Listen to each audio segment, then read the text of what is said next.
Welcome to The Cauldron, a podcast hosted by Ed Bolden Greer, the creator of Vail. In each episode, Ed will have free-flowing conversations about horror, life, culture, and personal growth. Expect to hear from storytellers, authors, horror experts, life gurus, thought leaders, and influencers.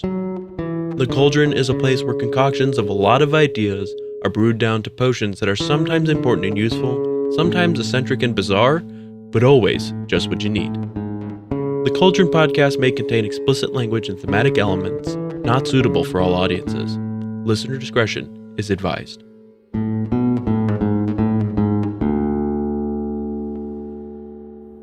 Well, hey there, family. Welcome back to another episode of the Vail Cauldron. I'm your host, Ed Bolden Greer, and this is my co-host, Jacob Garner, a.k.a. Frady Cat. Hello, everyone. Well, Jacob, how are you doing? I am doing fantastic. Well, I'm glad you made it back safe and sound. For the listeners that don't know, you kind of jumped ship last week and went cruising around the Bahamas. Oh, yeah. How was it, man? Man, it was outstanding. I went with my best friend, my twin, Zach, and it was just a lot of sun, a lot of sand, some stiff drinks, wonderful time. Sounds like a lot of trouble. Oh, you yeah. two can always get into that. Did you find any spooky things when you were on the ship? No. The spookiest thing that I saw was the bottom of my beer can. That was about it. Well, I didn't want to tell you before you left, but you do know that most cruise ships are hella haunted, right? Haunted? Yeah, people die on cruise ships and then they're stuck there. Like falling off, right? No, heart attacks and, people die. Oh, yeah. There's a lot of old people on the ship. Not just old people. Oh, I mean, There have been murders on cruise ships. People die of different things, overdoses, all kinds of things.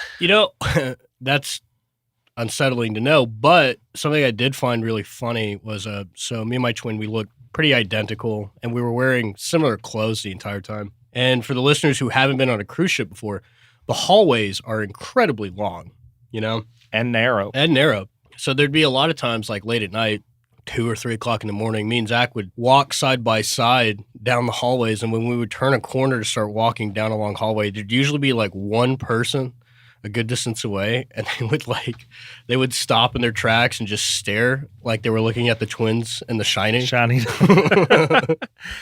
Well, family, in the next 2 episodes, Jacob and I will be looking at the history and happenings of the infamous witch hunts that swept across Europe and the American colonies from the 15th to the 18th century.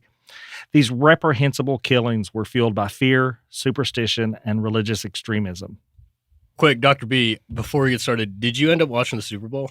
I did not. I didn't get to watch the game this year due to prior work commitments, but I did watch the halftime show the day after on YouTube, and it was pretty good. Dude, yeah, I loved it. Usher did a great job. I'm not the biggest Usher fan, but he did a fantastic job. For about 14 minutes, which is a lot of energy, Oh, yeah. he dazzled the audience with his performance. And you know what? He just chose all the right songs from his discography. He's got a long one, too. Yeah. I forgot how many hits Usher had. Absolutely. And the fact that he had Little John, Ludacris, Her, and will.i.am on there, they're some of my favorites. Did you see that part? I'm sure you did, where Usher was on roller skates and he slid between will.i.am's legs. Yep. I was like, dude, what is happening? That's awesome. For me, it was the perfect blend of nostalgia and entertainment, and it had such spectacle about it. Oh, man, yeah. And of course, as I predicted, Oh, my the Chiefs won. Dude, yeah, okay. Get it over with. I know. But I think we already knew they were going to win. As I said during our last show together, and I got to kind of edit this a little bit, the San Francisco 49ers versus the Kansas City Chiefs, they've played each other now 16 times, Jacob, since 1971, with, of course, the Chiefs winning now 9 games of that 16, including, of course, Super Bowl 54 and Super Bowl 58. It's unbelievable. You know, my mother busted out like a 37-year-old Joe Montana jersey for good luck. She actually wore it to a Super Bowl that she attended back in the like mid 80s or something like that. It was not lucky enough, unfortunately. Yeah, she might want to rethink her Lucky Charms. It was still a great game. I had a fantastic time. And, you know, shout out to the Chiefs. Patrick Mahomes, not only is he just incredibly talented, he was very gracious in his victory. Andy Reid's cool. And more importantly, shout out to the Swiftie fans. Her boyfriend won. So, Before we dive in to our episode today, how about a couple of would you rather questions, Jacob? yeah, let's do it. Let's do it. Okay, so I'll go first. Jacob, Mm-hmm. would you rather All right. live without internet for a year or live without your phone for a year? Can I have a landline telephone? No. So no phone at all? Yep.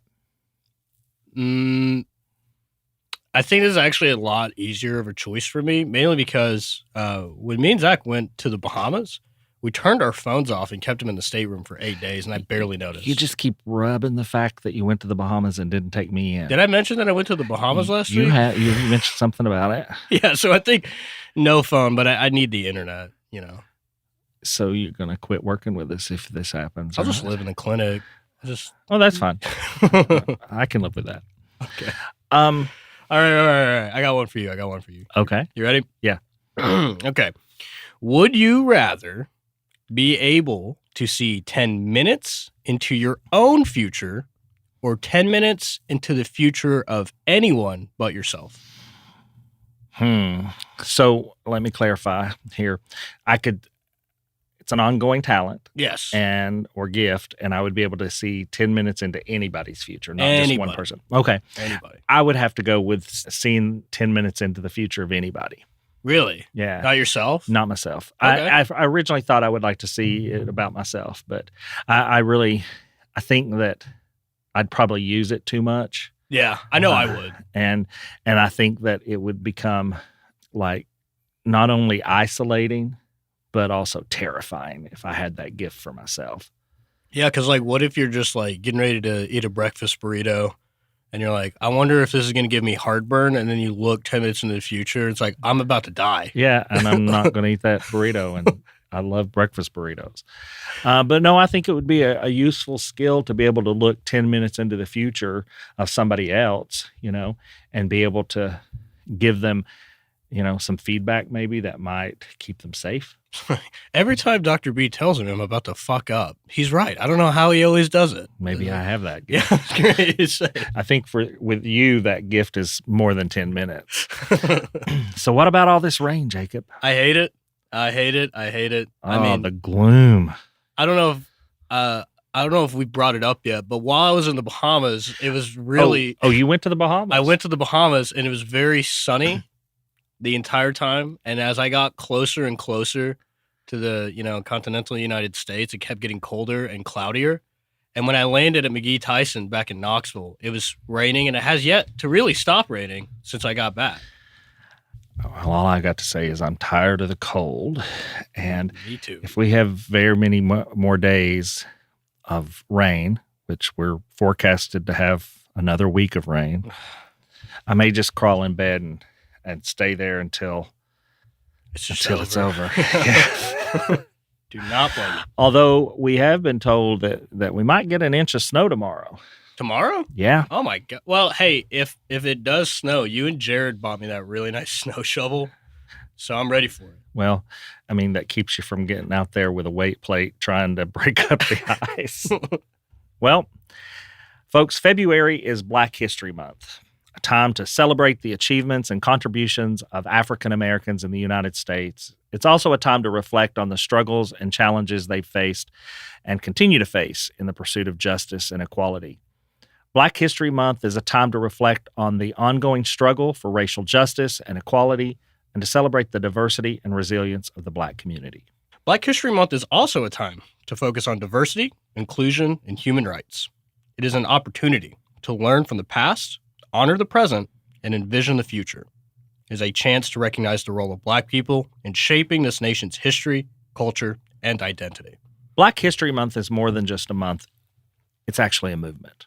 A movement that seeks to honor the legacy of those who came before us, empower those who are with us, and inspire those who will come after us. A movement that reminds us that Black History Month is American history and that Black lives matter. So join us in celebrating Black History Month by educating yourself and others about the history and achievements of African American people, amplifying their voices and stories, and advocating for their rights and causes. Together, we can create a more inclusive and equitable future for everyone. Well, Jacob, I guess we need to get this show on the road. All right. The year is 1692, and we're in the small Puritan community of Salem Village. A wave of hysteria is about to sweep through this quiet little settlement. Let's start at the beginning. The concept of witchcraft has been around for centuries. Witchcraft is a term that has different meanings and connotations depending on the historical, cultural, and religious context that you're discussing. But generally, it refers to the use of invocation of supernatural powers to influence nature or events, often involving sorcery or magic. Witchcraft has been rooted in folklore and religious beliefs since the beginning of time, but it was during the late Middle Ages that accusations of witchcraft associated with devil worship, cannibalism, and black magic began to rise, leading to the infamous witch hunts. In Europe, the witch hunts were largely driven by religious conflict and social upheaval. The Protestant Reformation and the Catholic Counter-Reformation created a climate of religious tension, and accusations of witchcraft became a tool for rooting out heresy. Across the Atlantic in the American colonies, the most famous witch hunts took place in Salem in 1692. The Salem witch trials resulted in the execution of 20 people and the imprisonment of many more. The term American witch hunts often refer to two main periods of intense scrutiny and persecution in American history. To properly discuss the American witch hunts, we need to divide our study into two distinct time frames.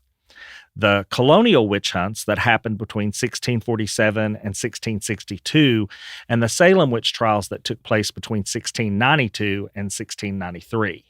In the American colonies, witchcraft was considered a serious crime, and those convicted were often sentenced to death. The most common method of execution was hanging. Notably, no witch was burned at the stake in North America. According to historians, people accused of witchcraft in the American colonies were hanged, not burned, in accordance with English law. The myth of burning witches at the stake in Salem may have been inspired by European witch trials, where execution by fire was most common. As a result, the claim that witches were burned at the stake in America, unlike Europe, is undoubtedly false.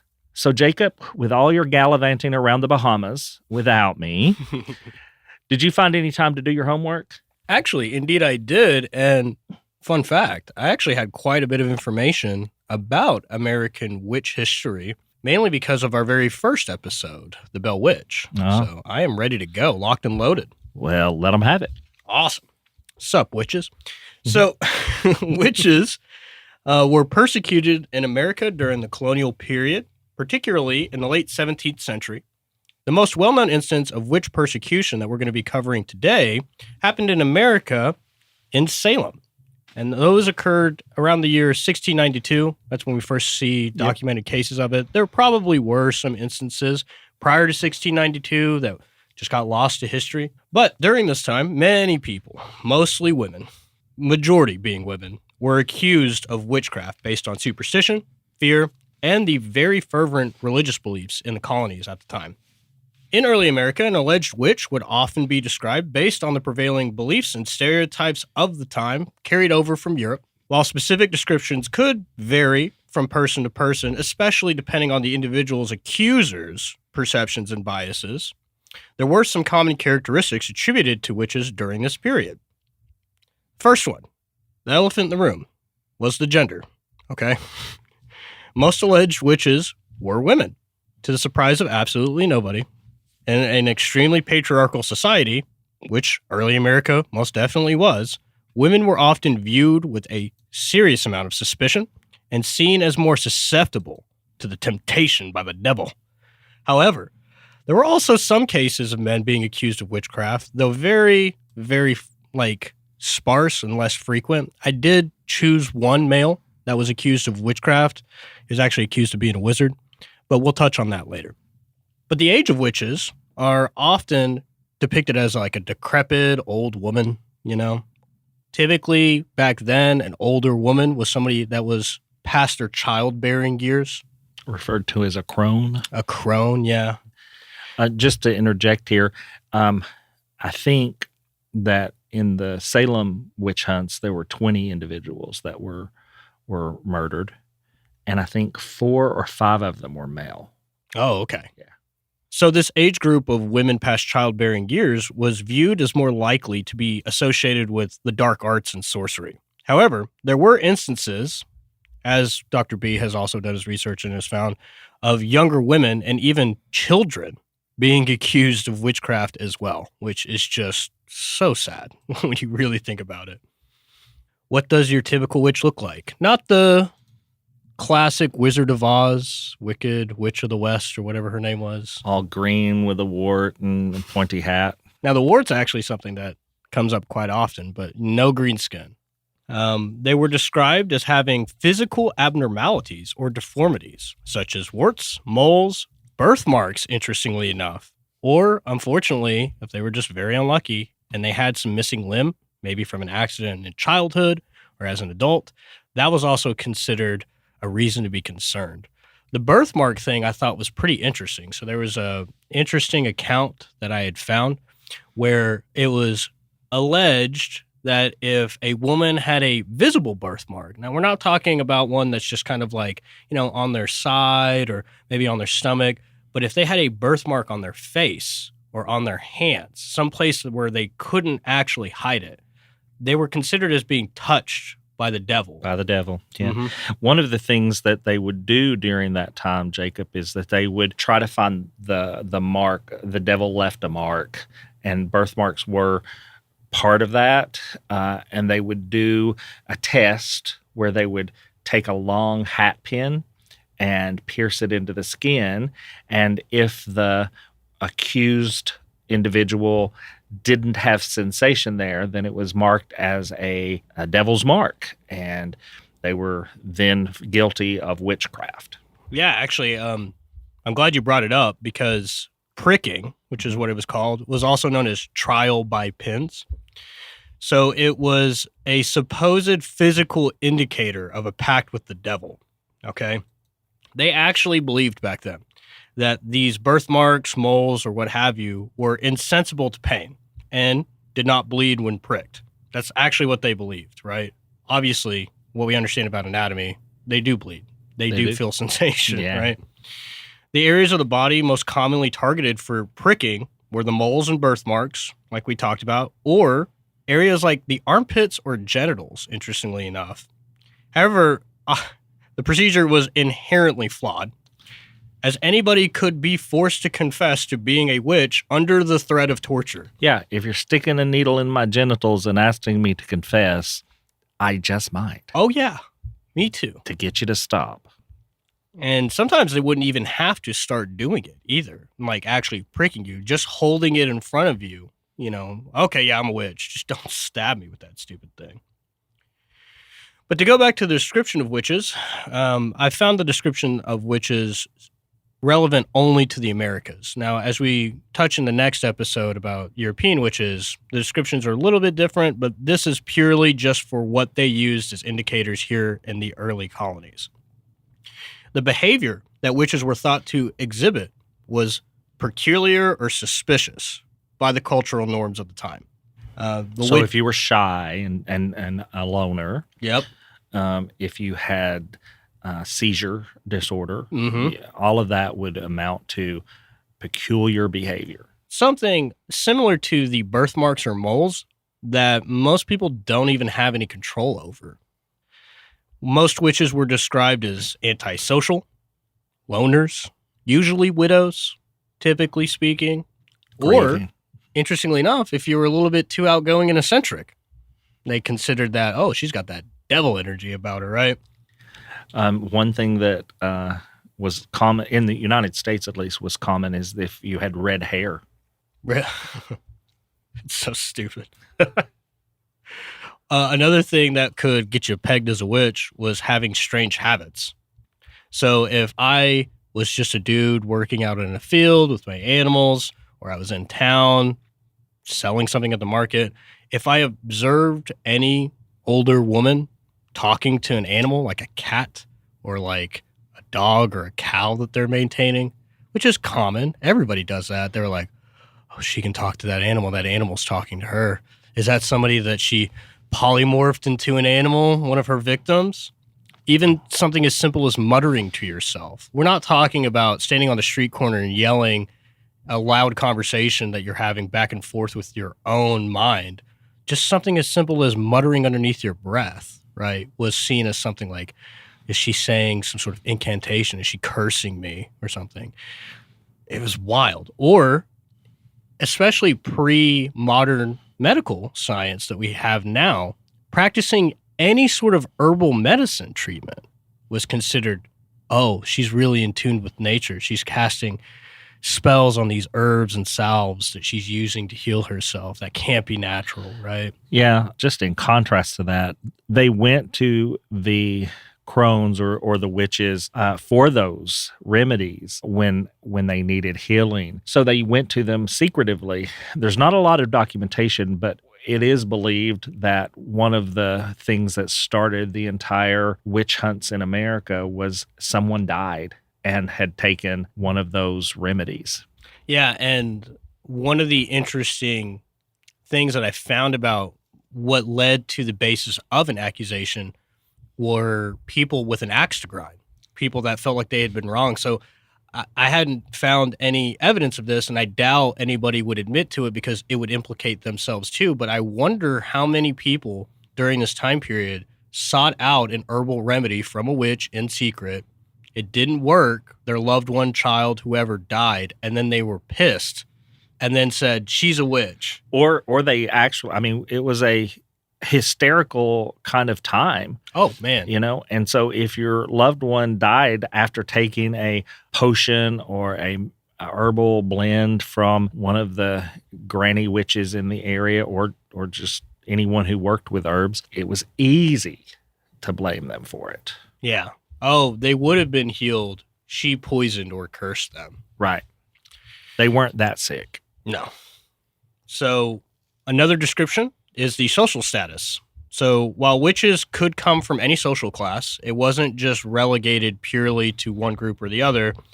They were often portrayed as marginalized or socially isolated individuals. So widows, unmarried women, or those who lived on the fringes of society were particularly vulnerable to accusations. Also, one of the classes of women that were often targeted in the European hunts, but more over here in the United States, are people who had influential husbands.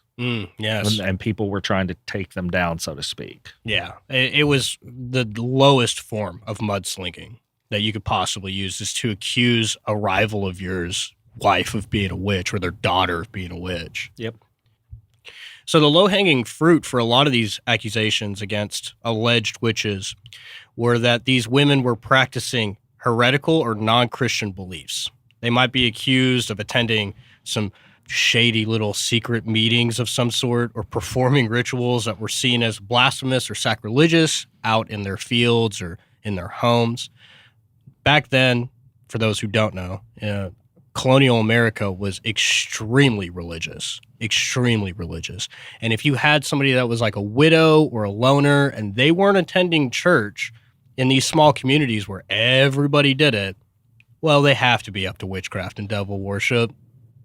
Right. I mean, back then we didn't necessarily permit people to grieve in their own way. Exactly.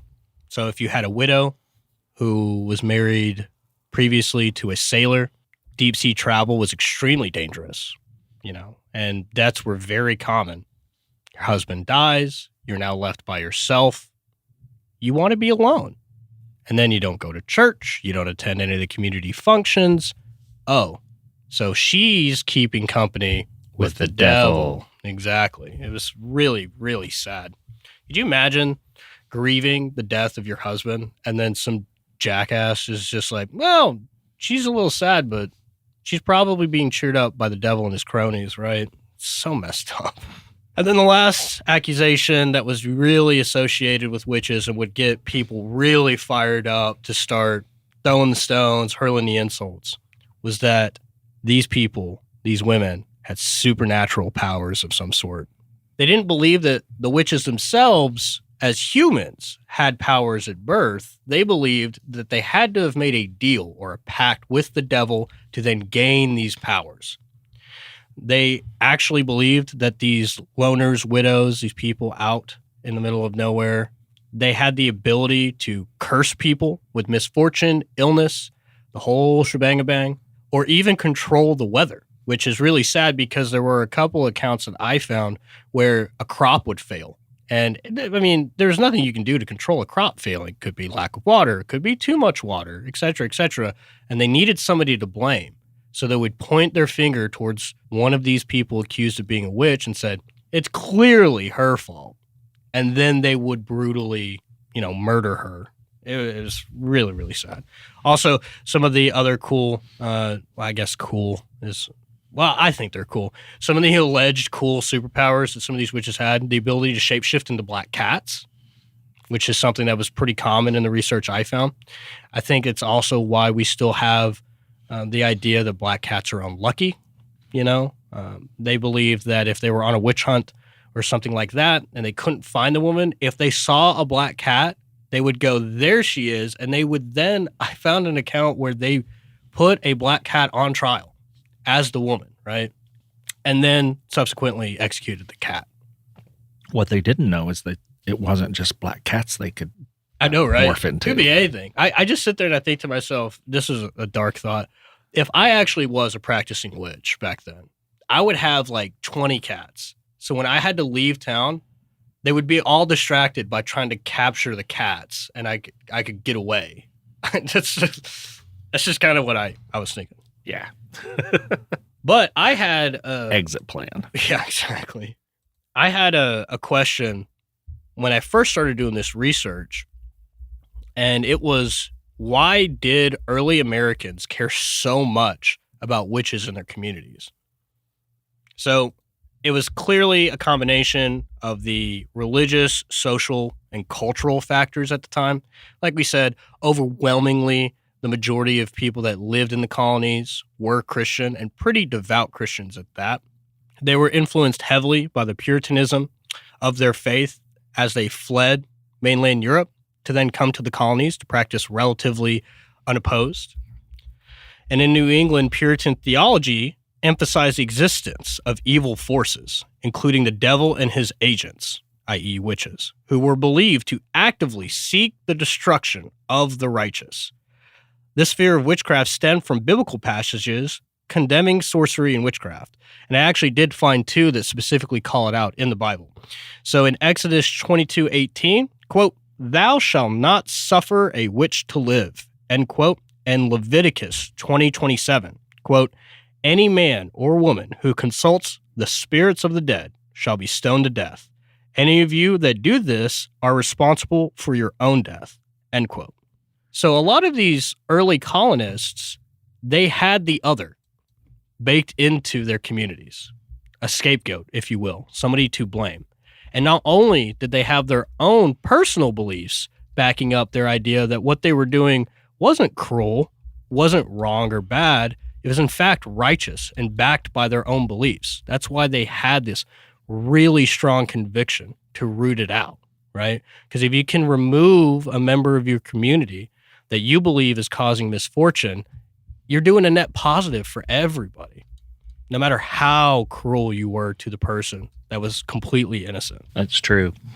Going back to the Puritans, between 1629 and 1643, approximately 21,000 Puritans immigrated to the New England area. Really? Wow. Yeah. It was the majority of the people that were in that area. So they were definitely all religiously based. Oh, yeah. And it should be noted, too, not only was there a huge religious component to their beliefs, but traveling all the way from mainland Europe was an arduous trip. But there was this overhanging guillotine over everybody's head of the unknown. The early American colonies were characterized mainly by harsh living, disease, and natural disasters. So in times of hardship, people sought explanations for the unexplainable, often turning to supernatural causes. And witchcraft provided a very convenient explanation for misfortunes. Like I said, with crop failures, livestock deaths, and outbreaks of illness, which was going to happen anyway in the colonies, but they couldn't understand, well, we're not planting the crops in the right area. This type of cattle or whatever can't live off of this vegetation here in the New World. Oh, there's an outbreak of influenza or something like that, measles. They didn't understand to isolate, to treat it with modern medicine they didn't have access to. So because they didn't know what was causing it, they then hoisted the blame onto a member of their community. So accusations of witchcraft offered a very, very easy way to assign blame and regain a sense of control in a chaotic and unpredictable environment that the colonists found themselves in. And that doesn't justify what they did, but it does make sense, don't you think? There has to be a reason why this is happening to us. Yeah, I want to go back just a little bit when we were talking about how Puritans took the verse, "Thou shalt not suffer a witch to live." Mm-hmm. And there's lots of debate that the original translation of the word witch actually meant witch. Really? Yeah, I'm not going to go deep into it in this episode, but in next episode we'll flesh out the true meaning. But it was probably the number one cause of the witch hunts. I'm looking forward to that. Witch hunts in colonial America also provided a means for maintaining social order and reinforcing existing power structures found in the church, okay? Accusing somebody of witchcraft could be a way to settle personal grievances, eliminate rivals, or target marginalized individuals who didn't conform to societal norms at the time. But by rooting out perceived threats to their community, authorities can demonstrate their vigilance and authority, thus reinforcing their own positions of power. So let's say that you're a community leader. I'm not sure if they had sheriffs back then, but you had a sheriff or like a mayor of your town or something. If your colony, your town is having a rough time and they're going, why do we have Mayor Jacob? He doesn't seem to know anything going on. In order to regain the control and to stamp down any sort of dissent, I would then pick somebody, say it's their fault, but I'm going to fix the problem. I'm going to kill them to demonstrate to everybody in the community that I can and will do it. And then that would keep everybody calm. They say, well, he's doing something. He just killed a witch, so hopefully he does well. And then also, it planted a seed in a lot of the colonists' minds that they better be on their P's and Q's. They better show up to church every Sunday. They better give their tithe, because if you don't look shady. You better not talk to your cat, because if things get rough, your head may be the next one in the news. I'm going to tell you, I would have been accused of witchcraft right off the bat because, well, our cat is no longer with us, but I talk to that cat every day. Oh, yeah. Oh, yeah. People talk to their animals all the time. So, oof.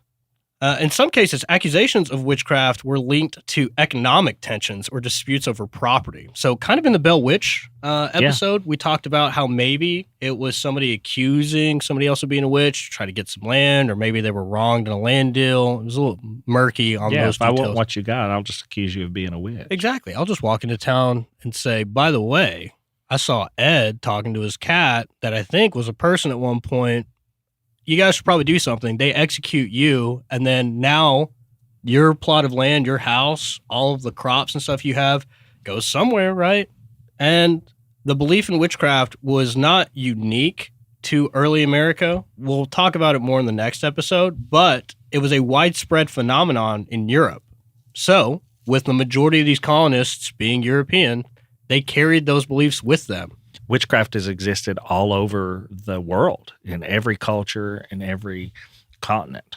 One thing that's very, very sad was that because a majority of these colonists were Christian, as they interacted with the indigenous people that had their own cultural and religious beliefs that were different from their own, instead of acknowledging, wow, these people just think the world came about a different way or works a different way from us, they went, it's not Christianity, it's probably witchcraft. Yep. Everything you're doing is witchcraft. So with all of those factors built into what was going on in colonial America, it really, really was a powder keg ready to explode. It just needed a spark. Yeah. I can only imagine that it was a very stressful time for women. Oh, my God. And that just taking a walk on the street, you had to watch everything that you were doing. Oh, yeah. I mean, imagine you're, a 33, 35-year-old woman. You're walking home, probably getting to sunset or something like that. Some drunk walks up to you, tries to get a little handsy. Come on, mama, let's go this way. Let's go that. Hey, you want some fun? And then, culturally, that woman would say, it's impure. I'm not going to do that. Not a whore, something like that. Then that guy could just turn around and say, all right, well, thanks for nothing. And then immediately go back to the tavern or bar he was in and say, yeah, Abigail, yeah, I saw her riding on a broomstick. I tried paying her a compliment, and then she casted a spell at me and then flew away. So we should probably go do something about that. Hey, Jacob, I want to interrupt for just a second and highlight that when you were talking about the age of 30, you were putting that into modern day time frame references, and just point out that the life expectancy of somebody who came to the Americas during the 1600s was about 30 years old. Not that there weren't older people who had come over as well, but the life expectancy was about 30. And a lot of that had to do with unstable food supply, disease, women giving birth was the most dangerous thing a woman could do back then. So just to highlight that. Oh, yeah. So I thought it'd be pretty awesome to go over kind of like the step-by-step process of what a witch trial looked like in Salem back then. Yeah. So Gross K. David compiled a bunch of documents of the Salem witch trials that I was able to find. He published them in 2018. And typically speaking, this is how a witch trial played out. First things first, you got to accuse somebody. Has to be an accusation of some sort. So witch hunts often began with actual and literal rumors. That was it. Just a rumor that somebody was practicing witchcraft or was a witch. And it was usually made by individuals within the community that had some sort of social standing. But in some cases, it could be the town drunk for all it mattered. Just somebody, usually a man, accusing a woman of being a witch. They could arise from a variety of different backgrounds or sources, including, and most commonly, personal vendettas, jealousy, suspicions of individuals who, again, were kind of not acting in line of the status quo of what everybody else was doing at the time. So the accusations could arise from a variety of sources. Most commonly, it came from personal vendettas, jealousy, or suspicion of individuals who, again, weren't falling in line with what everybody else was doing in their colony at the time. There was, and I'm doing this for the listeners who can't see, air quotes, an investigation, okay, of the accusation. So once the local authorities, such as the magistrates or more than likely church officials, they would initiate an investigation, okay? This might involve questioning the accused. Really, it was them shouting at them. When they started a witch trial, they already believed that you were guilty. It was actually on you to prove that you weren't a witch, but these people were really, really determined. When the community got together to say this person was a witch, it was basically a death sentence at that point. They would search for physical evidence of witchcraft, such as a spell book or magical objects.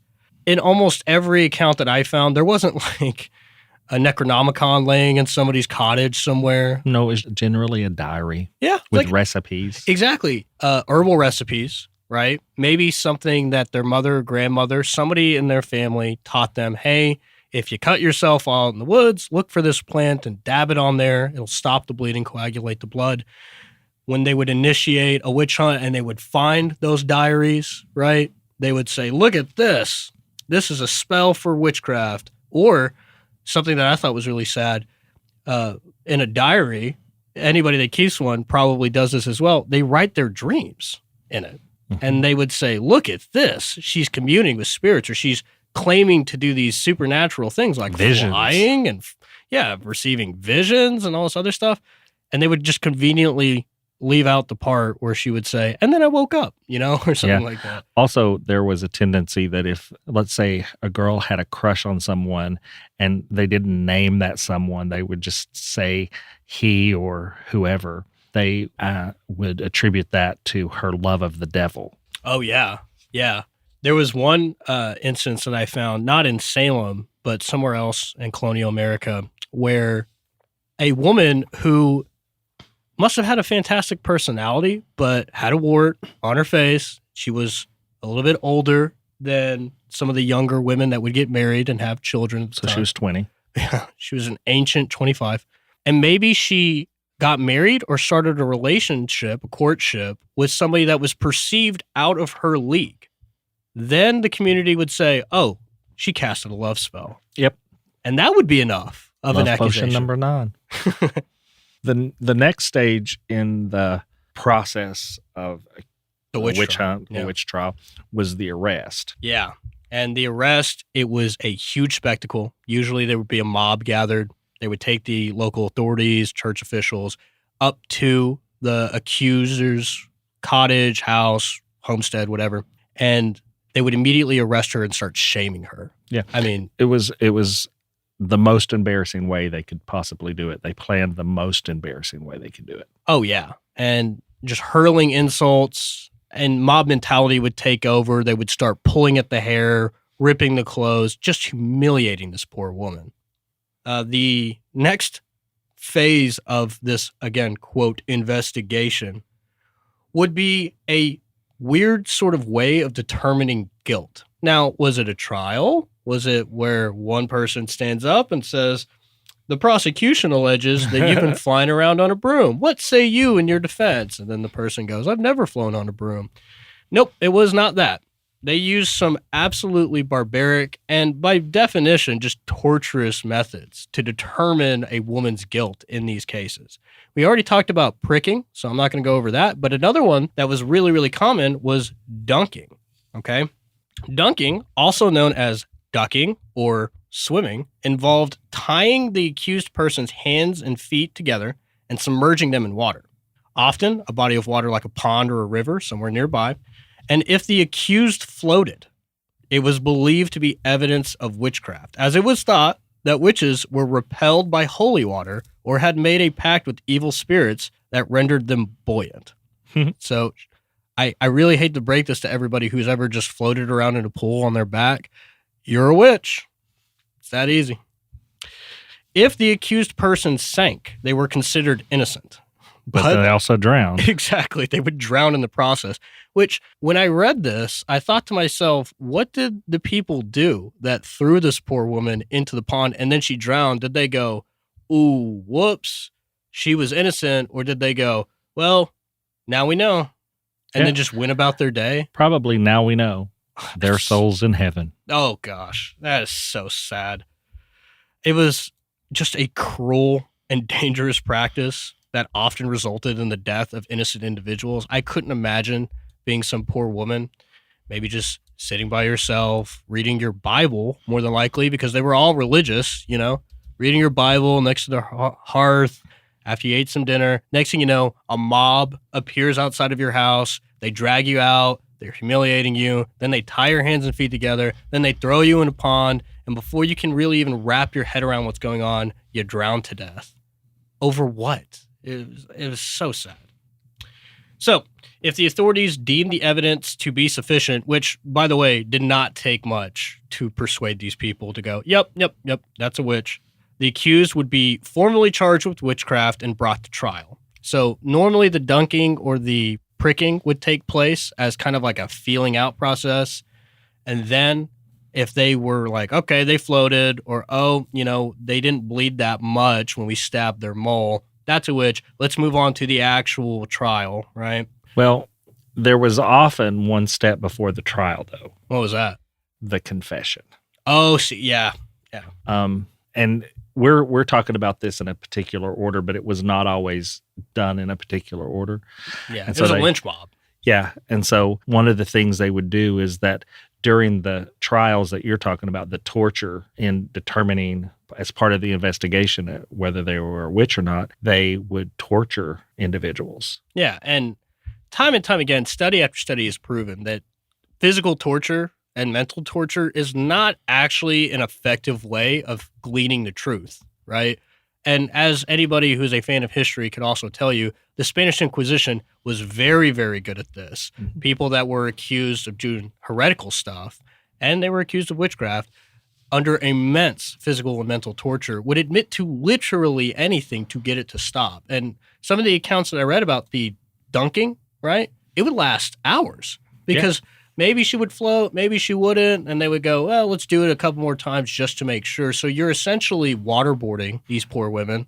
And as we know, waterboarding is a very effective form of torture. They're going to admit to anything just to make it stop. Make it stop.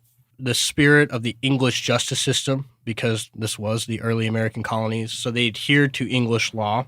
The trials were often held in public, again, to really show people we're in control, we've got the power, and again, a humiliation tactic. There was often grandstanding by the officials, too. Oh, yeah. So that they could stay in power. Mm-hmm. Usually a sermon would be preached during these trials to, again, reinforce, I am the force of good, this woman is the force of evil.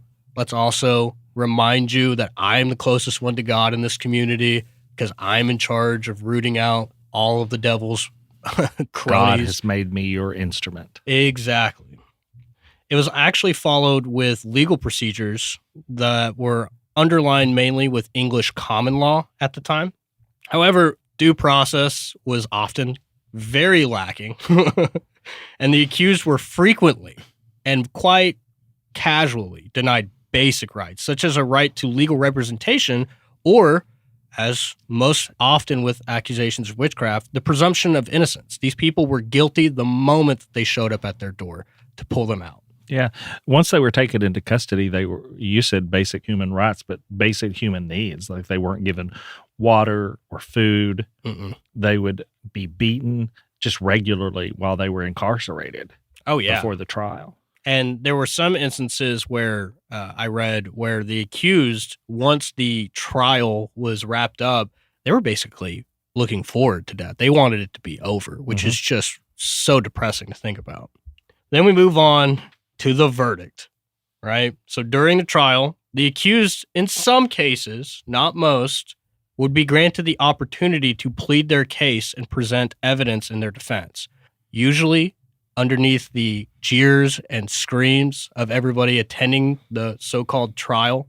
So even if you could try to reason with these people and say, I have never flown on a broom, I've never transformed into a cat, I've never cast a curse, it's being drowned out by insults, people calling you the devil's whore and, oh, you charlatan and all this other stuff. So even if on the rare occasion that one of the accused witches were able to speak, nobody even heard what they had to say anyways. They didn't care. They would often also twist the words of what the person said because they couldn't be heard. And the magistrate would turn around and say, just got a confession. Exactly. I mean, there was not really accurate and trustworthy stenographers Right. in any of these court cases, quote unquote. And like me and Ed were saying, a lot of the time, these trials were predetermined in their outcome, okay? So with the accused being put underneath all of these pressures, maybe they had children, you know? There was a huge pressure on them to confess or even under extreme duress, implicate others. So let's say that you were an official who you're hanging out, you've got some modicum of power in your community, but you could use more. And Jim Bob over there has a little bit more than you. A witch hunt starts on the other side of town. That witch, quote unquote, has nothing to do with Jim Bob. But you being a savvy and dastardly son of a bitch will go, how can I tie Jim Bob into this? And then while you're torturing this woman, get her to say, what do you know about Jim Bob? Just say Jim Bob also practices witchcraft. Say Jim Bob paid you to curse one of your rivals. Me, poor little me, the righteous agent of God. Say Jim Bob tried to get you to curse me. And often they would do it under the extreme torture that they were seeing. And then boom, boom, you've killed two birds with one stone. You've used an innocent woman's life to advance your own position in your community. and take out somebody else. And then we have the punishment. So, if found guilty, and in most cases they were, the punishment for witchcraft varied depending on the severity of the accusations and the prevailing attitudes of the community. Common punishments in colonial America included imprisonment, public humiliation, like putting them in a stockade where everybody can jeer and throw things at them, manure, rotten vegetables, rocks. Banishment was also a common thing. They just said, you've got to leave the community right now. But mainly... Well, which during that time probably meant death. Yeah, exactly. A woman was traditionally, in her role in colonial America, was to be the housekeeper. You cook, you clean, you know how to sew and stuff. You don't know how to forage in the woods. You don't know how to hunt. You don't really know how to fish. So if they said, that's it, you're out of our community, good luck, it was death by wilderness at that point. But mainly the execution method that was preferred at the time was execution by hanging until death. So let's talk about the very first documented person that we found accused of witchcraft and then subsequently executed for it in Salem, Massachusetts. Her name was Alice Young. She was executed in Windsor, Connecticut in 1647. Now, unfortunately, because she was a woman, historical records regarding her life and trial are pretty limited. We don't have much to go off of what she did prior to the trials or anything like that. But it only comes, the information that we do have, from brief accounts, either newspapers or court documents at the time. The exact reason for Alice Young's accusation and subsequent execution are not well documented either, okay? She was actually born in New Windsor, Berkshire, England in 1615, and she moved to Windsor, Connecticut during the 1630s. She had a daughter, Alice Young Beeman, who was accused of witchcraft in a nearby town of Springfield, Massachusetts, some 30 years later. Fortunately for her daughter, she was not killed. And what I ended up finding, the closest thing I could find about the accusation that led to the original Mother Young to being executed, there wasn't some sort of claim that she casted a curse on anybody, but there actually was an outbreak of influenza in the area, and it caused a pretty big spike in the local population being killed by the illness. So they thought, must be a witch, and then they settled on Alice Young as being the person who caused it. She was hanged at the Meeting House Square in Hartford, Connecticut, to a jubilant crowd. They were so happy to see this woman on killed. May 26, 1647. Mm-hmm. One of the things that you mentioned, the epidemic that was going through, part of their reasoning for killing Alice was that she had failed to prevent the deaths. Really? So that made her just evil in their minds, and that she must have created the illness. So she was kind of chosen at random, but most people really believe that the powers that be were really upset. Her husband had passed away. Mm-hmm. She didn't have a male heir, and she had inherited all of her husband's estates, which wasn't small. No. So, you know that story. Oh, yeah. I did find another account that I thought would be interesting for the listeners to hear about, and it was the accusation of a male witch or wizard in Salem at the time. Gentleman's name was Giles Corey, and unlike most of the accused who were hanged by their neck, Corey's fate was very, very gruesome, as he was pressed to death. And I'm going to say that again. He was pressed to death. Corey was an elderly farmer in the Salem village of Massachusetts, and he became embroiled in the witch hysteria when at first his wife, Martha Corey, was accused of witchcraft, and when he rose to her defense, they said, "You must be a witch too."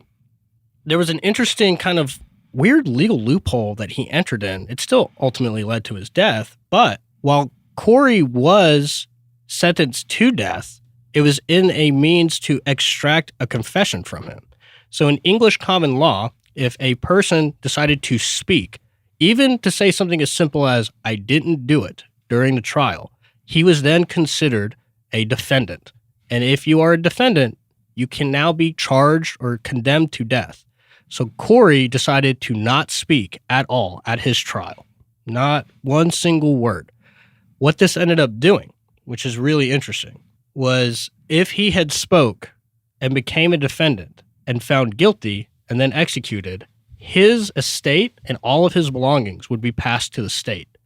He had sons, and he said, I may die, but I'm not going to say anything because I don't want those sons of bitches to get 1 inch of my land from my family. The one accusation that I found of Giles Corey came from one of his neighbors who said, quote, I saw the apparition of Giles Corey come and afflict me, urging me to write in his book, Selling My Soul. So he continued most dreadfully to hurt me, by times beating me and almost breaking my back till the day of his examination being the 19th of April. Then, also during the time of his examination, he did afflict and torture me most grievously, and also several times since, urging me vehemently to write in the book of the evil Lord. I verily believe in my heart that Giles Corey is a dreadful wizard, for since he had been in prison, he or his appearance has come and most grievously tormented me in my sleep. He's historically known as the only person who ever suffered from crushing, or what was the term you used? Pressing. Yeah. In the Americas. But there's one place that I found, some people believe that he actually cursed Salem and its sheriffs with his dying words, which evidently he whispered, more weight. According to the legend, many sheriffs of Salem have died or suffered from various illnesses and misfortunes since then. There's also been a rumor, you were talking about his apparition, but after his death, people say they see the ghostly figure of Giles Corey appearing in the Howard Street Cemetery where he was killed. There's a plaque at that cemetery now. Yeah, but they say he appears before any kind of disaster in the area. Really? Yeah. Just real quick, for the people who want to know what the process of pressing was, this is what happened to Mr. Corey. He was stripped naked and placed on the ground with a heavy wooden board placed on top of it. Stones found in the local area were then piled on top of this board, gradually increasing the weight and pressure on Corey's chest. Despite the excruciating pain, Corey remained dead silent and did not enter a plea. It took 2 full days before Corey died. And then, right after they crushed him to death, took the board off, rolled him into a grave, buried him. But I think something that's really important to note about Giles Corey's story, and it's awesome that we're still talking about him right now, his refusal to participate in the unjust proceedings and his steadfastness in the face of absolutely brutal torture have made him a symbol of resistance and defiance against tyranny. True. Well, family, that's it for this episode of the Ravensville Cauldron. I'm Ed Bolden. And I'm Jacob Garner.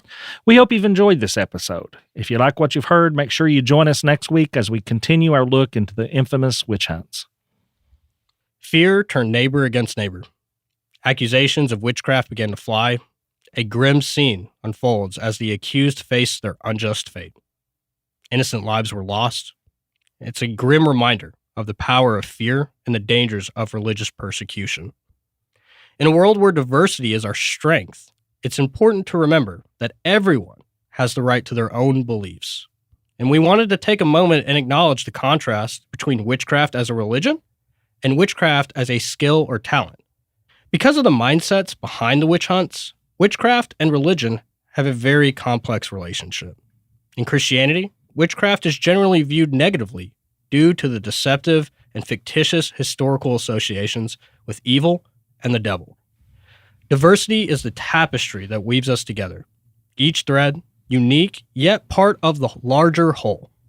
It is the multitude of voices that make up the chorus of humanity, and is the innumerable colors that paint the canvas of our world. Diversity is not a weakness to be feared, but a strength to be celebrated. Now, family, you adults have a few chores to do. Go on over to ravensvale.com and see about doing your chores on social media. Follow us on all the social media platforms that we've made available just for you folks. Listen, like, subscribe, and follow wherever you listen to podcasts. And if you don't mind, leave us a rating and a comment. We love to hear from you folks. You can find the Ravensville Cauldron podcast on your favorite podcast platform. If you haven't already, just search for Ravensville Cauldron Podcast. And again, make sure you hit the follow button to stay up to date with our latest episodes. Oh, and tell a friend about us, won't you? So until next time, family, see you soon. The Ravensville Cauldron is a production of Small Raven Media. Today's episode was hosted by Ed Bolden Greer with co-host Jacob A. Garner. Audio engineering and sound design by Nick Devan at Nicky D Sound. Copyrighted 2024 Small Raven Media. All rights reserved.